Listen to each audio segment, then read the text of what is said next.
ఎన్నో industry hits ఇచ్చిన దర్శకుడు పూరి జగన్నాథ్ ఇప్పుడు టాలీవుడ్ హీరోలు ఎవరు సినిమాలు చేసే పరిస్థితిలో లేరు. ఎందుకంటే పూరి వరుస ఫ్లాప్లతో సతమతమవుతున్నాడు. లైగర్, డబుల్ ఇస్మార్ట్ సినిమాలు డబుల్ డిజాస్టర్స్ అయ్యాయి. అందుకే పూరి తమిళ స్టార్ విజయ్ సేతుపతితో స్లమ్ డాగ్ అనే సినిమా చేస్తున్నాడు. ఈ సినిమాతో పూరి సాలిడ్ బౌన్స్ బ్యాక్ అవ్వాలని చూస్తున్నాడు. లేదంటే పూరి పని అయిపోయినట్టే అనే కామెంట్స్ ఇండస్ట్రీలో వినిపిస్తున్నాయి.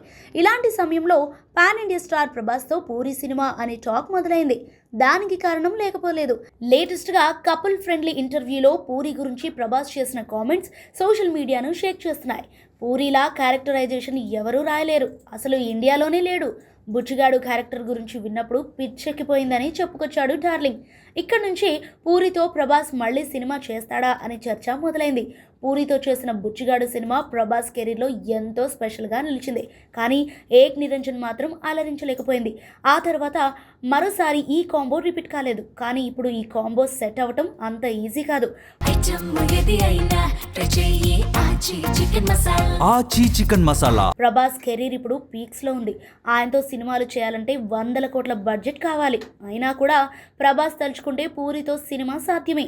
రాజసాబ్తో మారుతికి ఛాన్స్ ఇచ్చిన ప్రభాస్ పూరికి ఛాన్స్ ఇవ్వడనే గ్యారెంటీ లేదు. కానీ పూరినే ఒకప్పటిలా డార్లింగ్ కోసం సాలిడ్ కథ రాయాల్సి ఉంటుంది. అలా అయితే ఈ కాంబో సెట్ అయినట్టే.